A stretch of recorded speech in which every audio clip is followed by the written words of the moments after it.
Me contaron lo siguiente. Había una vez en un pueblo dos vecinos, Amancio y Provechonio. Los dos tenían la misma tierra y cultivaban de igual forma. Eran más o menos igual de ricos o igual de pobres, como se quiera ver. Ganaban al año 20 monedas de plata con las que vivían modestamente. Amancio decidió coger las verduras y hacer conservas para venderlas cuando escasearan estas en el mercado por estar fuera de temporada. Provechonio se reía de él, argumentando que prefería el dinero de hoy para disfrutarlo ya que esperar a más adelante. Amancio no le hacía caso y salía de viaje con sus conservas, lo que provocaba que Provechonio se volviera a reír, diciendo que él estaba mejor en casa sin arriesgarse por esos caminos sufriendo penalidades y malos hostales. Al volver del primer viaje ese primer año, Amancio había ganado 40 monedas de plata. De repente, ganaba el doble que antes y, consecuentemente, el doble que Provechonio. Amancio se dio cuenta de que había una demanda importante de conservas, así que al año siguiente compró la cosecha de otros vecinos del pueblo y entre ellos de Provechonio, al que dio 22 monedas por sus verduras, más que nunca, y se decidió a hacer conservas. Además tuvo que contratar personas del pueblo para que le ayudasen a hacer las conservas y a otros para que colaboraran en los repartos por las rutas que él iba abriendo. Ahora todo el mundo en el pueblo ganaba más dinero que el año pasado y estaban felices. Amancio comenzó a vender cada vez más y en más lugares y por lo tanto ganaba más dinero. Obviamente, también tenía más problemas y a veces perdía el cargamento por el camino, pero entre los ingresos, los gastos y las pérdidas ganaba mucho más que cuando simplemente era un labriego. Al pasar los años, Amancio se convirtió en uno de los hombres más ricos del mundo y el pueblo donde vivía había prosperado mucho. La gente como mínimo ganaba el doble que antes. Por ejemplo, Provechonio ganaba 40 monedas de plata, sin embargo no se le veía feliz. Un día en que su envidia superó a su sentido común, Provechonio fue a la plaza del pueblo y dijo que era injusto que existiese esa desigualdad, que Amancio era un explotador y un avaricioso, pretendiendo que Amancio diese toda la fortuna que había logrado en todos estos años y que pagara todos los gastos que se le antojara a los del pueblo.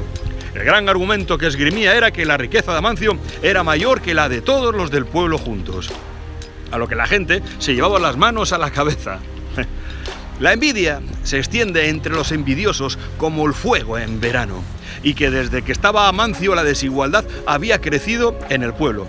Ahora eran mucho más desiguales, no miraban obviamente lo que habían mejorado, sino lo que tenía el vecino.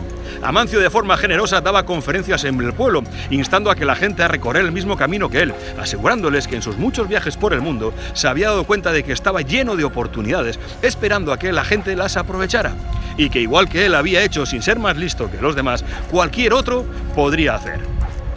Que no solo se necesitaban conservas de verduras, sino otras muchas cosas y herramientas de todo tipo, ropa, utensilios variados, muebles de fácil montaje, y que gracias a su empresa se habían abierto carreteras que ahora podían aprovechar los demás para llegar a cualquier lado, y que además el mundo ahora respetaba a su pueblo porque lo consideraban cuna de emprendedores. De nada servían las palabras de Amancio, que caían en el saco roto de la avaricia de sus vecinos.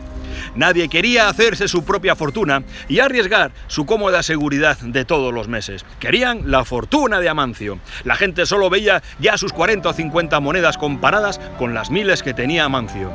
Los ojos envenenados por el odio no alcanzaban a ver más que lo que alimenta su locura, algo de lo que fue haciéndose consciente Amancio, muy a su pesar. Decidieron robarle todo lo que tenía y él, al saberlo, se resignó a tener que irse a vivir a otro país donde entendieran el beneficio que suponía que personas se dedicaran a crear riqueza. Pero antes de que pudiera salir, lo atraparon y lo mataron. Se repetía que una vez que la empresa fuera suya, la riqueza revertiría en el pueblo y todos serían ricos. No tanto como Amancio, porque además eso era inmoral, pero sí mucho más de lo que eran ahora. Lo que se hace con codicia y envidia se reparte mal.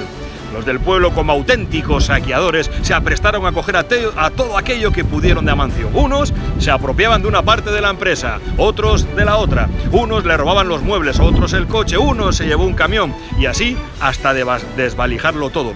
Pero una cosa era ponerse de acuerdo para robar y otra muy distinta hacerlo para producir.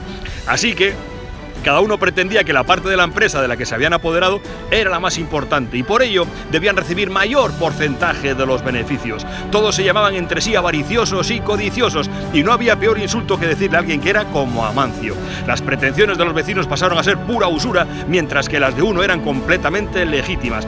Además, siendo todos jefes, todos esperaban que trabajaran los demás y ser ellos los que daban órdenes, esperando simplemente llenar sus arcas de beneficios inagotables. No se tardó mucho en que las latas de conserva dejaron de salir de los almacenes. Los campos quedaron sin cultivar porque todo el mundo esperaba que cavara el vecino. Nunca se vio a un conservero ser agricultor. Se había implantado ese lema en el pueblo. Al principio, con el dinero de las cuentas de Amancio, compraron verduras a pueblos cercanos que al detectar la escasez subieron los precios. Cuando fueron a vender las latas al mercado, los clientes las encontraron caras y de peor calidad que las que antes ofrecía Amancio. Al año siguiente, desde otra parte del mundo, alguien creó una empresa de conservas parecida a la que tenía Amancio en su día y ocupó su lugar en el mercado. Los habitantes del pueblo no tenían a quién vender sus verduras y menos al precio que antes les pagaba Amancio, con lo que se fueron pudriendo en sus despensas, incapaces de rebajar sus expectativas y precios. La fama de codiciosos, envidiosos y vagos, junto a la que habían hecho con Amancio, se extendió por el mundo y nadie quería comerciar con ese tipo de personas a las que ni les vendían nada ni tampoco les compraban.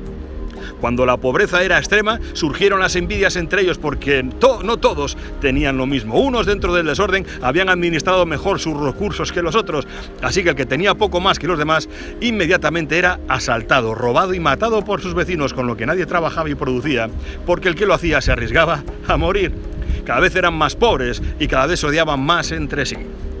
Por supuesto, los discursos de Provechonio justificaban su situación y culpaban de todo a Amancio, que por lo visto, incluso muerto, seguía siendo la causa de todas sus desgracias. Y también al mercado de hortalizas, que estaba lleno de gente egoísta y ambiciosa que querían aprovecharse de ellos. Interesante, ¿verdad?